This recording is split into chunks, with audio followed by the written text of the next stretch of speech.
대선되면 재판 중단? 주진우 대법의 일침, 이재명 상고심 핵심 쟁점은? 시청자 여러분 안녕하십니까? 더 퍼블릭입니다.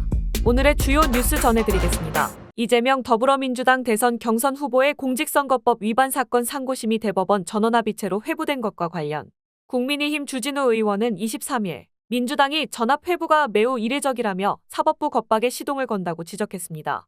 주진우 의원은 이날 페이스북을 통해 대법원 전합 회부는 당연할 절차, 민주당은 벌써부터 겁박 말아야라며 이와 같이 밝혔습니다. 주진우 의원은 민주당 전현희 의원은 굉장히 이례적이라며 공정성에 의심을 갖게 하는 그런 점은 있다고 말했고, 정청래 의원은 극히 이례적인 속도전에 국민들 시선이 곱지 않다는 글을 썼는데 반협박이라고 했습니다.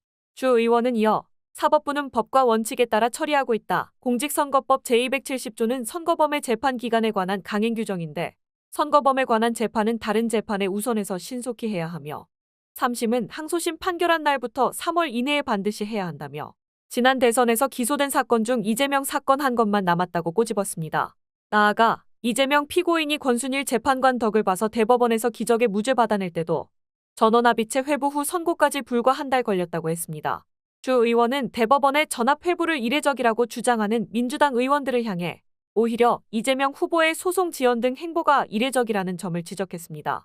주 의원은 이재명 피고인이 1심에서 2년 2개월, 2심에서 4개월 반을 질질 끌 때 소송 서류 안 받고 위헌 법률 심판 제청하고 별의별 일 다 했다. 우리는 이런 행태를 이례적이라고 말한다면서 거대 민주당의 이재명 전 대표가 고의로 소송 지연하고 증인 신청돼도 고의로 안 나가서 과태료 500만 원 부과된 것이 이례적이라고 비판했습니다.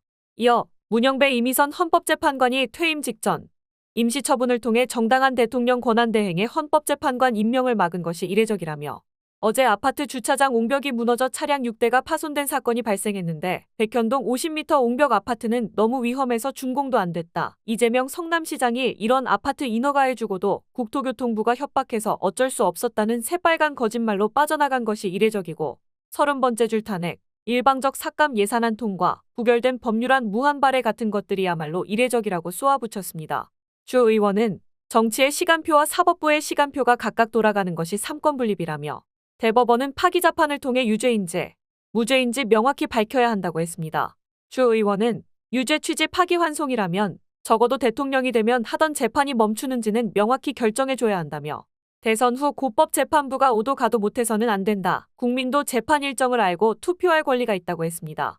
이는 이재명 후보가 이번 대선에서 당선될 경우 그간 진행되어 온 재판이 계속 진행되는지 여부가 불분명한 상황에서 대법원이 유죄 취지 파기환송 판단을 내린다면 재판 계속 진행 여부 판단도 함께 내려야 한다는 것입니다.